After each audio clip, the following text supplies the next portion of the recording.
Hello friends, আমরা আজকে বেড়াতে যাচ্ছি। কোথায় যাচ্ছি সেটা ওখানে পৌঁছে দেখতে পাবে।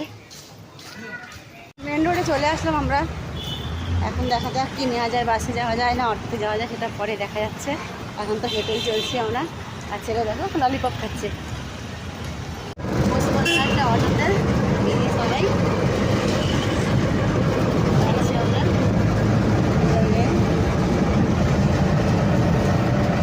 থেকে নেমে পড়লাম আমরা। এবার যাচ্ছি সামনের দিকে। একটু পায়ে হেঁটে যেতে হবে যে জায়গায় আমরা যাচ্ছি। এটা হলো আর.কে পুরম মালাই মন্দির।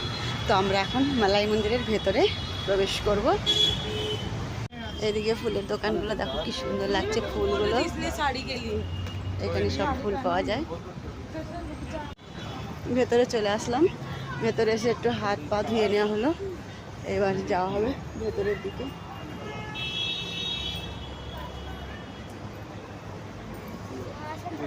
এরপরে আগে গেলে তখন আর ফোনটা আমরা ইউজ করতে পারবো না। ও ভেতরে ফোনের অ্যালাউড নেই। এই যে বাগানটা সুন্দর লাগছে দেখতে। এই যে সামনে থেকে যে সিঁড়িটা আছে, এই সিঁড়িটাতে ওঠার পরে আর আমরা ফোনটা ইউজ করতে পারবো না। সেই কারণে এখান থেকেই ফোনটা স্টপ করে দেবো। জায়গাটা কেমন লাগছে অবশ্যই জানাবে। সবাই ভেতরে যাচ্ছে, এবার আমিও যাব। দর্শন করে আমরা বাইরে বেরিয়ে আসলাম। ভেতরে কোথাও মোবাইলের উপয়োগ করা মানা আছে, সেই জন্য এই যে এখানেও লেখা আছে মোবাইল আমরা ইউজ করতে পারবো না। সেই কারণে আর মোবাইলটা বের করা হয়নি। যাই হোক, এবার দর্শন করা হয়ে গেছে। তো দেখো ওই যে পেছনটা দেখতে পাচ্ছ বন্ধুরা, ওই পেছনটা হচ্ছে আমাদের দক্ষিণেশ্বর কালীবাড়ি। আমরা এখান থেকে বেরোনোর পরে ওখানে যাব। তো দেখো, আর সামনে যে রাস্তাও আছে, ওই যে ফ্লাইওভার।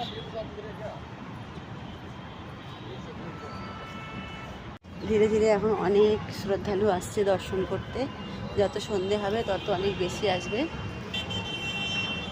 আমরা ওইখান থেকে দর্শন করে মালাই মন্দির থেকে চলে এসেছি দক্ষিণেশ্বর কালীবাড়িতে। আর গেটের সামনে দেখো দোকান লেগেছে, কত সুন্দর লাইটও জ্বলছে। এবার আমি ভেতরের দিকে যাচ্ছি, সবাই চলে গেছে। এই যে সামনে থেকে মন্দিরটা, এই যেভাবে প্যান্ডেলটা কলকাতার মতো যেহেতু প্যান্ডেল না, সামান্য পরিমাণে একটু গেট বানিয়ে দিয়েছে। আর এই পেছনে যে গাড়ি আসছে এদিকে পার্কিং আছে। আর এদিকে কয়েকটা ফুড স্টল আছে। এই যে বোর্ডগুলো দেখাই যাচ্ছে, গাড়ির জন্য পুরোটা দেখা যাচ্ছে না। এই যে দক্ষিণেশ্বরের কালীবাড়ির ভেতরে এখন সন্ধ্যা আরতি চলছে। আর কিছু মনে হয় একটা প্রোগ্রাম হবে, কিন্তু অত রাত আমরা থাকতে পারবো না। ভেতরে রয়েছে আর এদিকে বাইরের পার্কিংটা সব লাইট দিয়ে সাজিয়েছে। চাঁদমামাটাও দেখা যাচ্ছে। আমি চলে আসলাম পেছন দিকটায়। পেছন দিকটা দেখো কত সুন্দর লাইটিং করে রেখেছে, গাছগুলো সাজিয়ে একদম সুন্দর করে, দারুণ সুন্দর লাগছে। এই মন্দিরের পেছনের দিকটা লাইট দিয়ে সাজিয়েছে, খুব সুন্দর ডেকোরেট করেছে দেখো বন্ধুরা। আর সেই প্যান্ডেলের ওপরে চাঁদ মামাটাও দেখা যাচ্ছে দেখো। আর এই হলো দক্ষিণেশ্বরের কালীবাড়ি। ভেতরে এখন সন্ধ্যা আরতি চলছে। আমরা একটা স্টলে এসে দাঁড়ালাম। দেখো মায়ের মূর্তিগুলো কত সুন্দর লাগছে দেখো।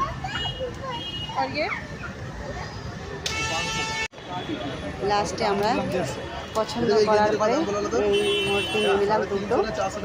খুব সুন্দর লাগছে দেখতে, সেই জন্য আর না নিয়ে পারলাম না থাকতে। চলে আসলাম আমরা বাইরে, এই যে মেন রোডে। বন্ধুরা, আমরা ঠাকুর দেখে বাড়ি চলে আসলাম। বাড়ি আসার পরে আর চেঞ্জ করলাম না, ভাবলাম এখানেই ব্লগটা শেষ করি আজকের।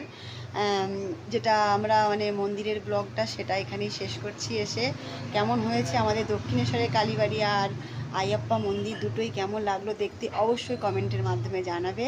শুভরাত্রি সবাইকে, আর ষষ্ঠীরও শুভেচ্ছা রইল। আগামীকাল সপ্তমী। সবাই ভালো থেকো, সুস্থ থেকো, পুজো এনজয় করো, উপভোগ করো। Tata, bye bye.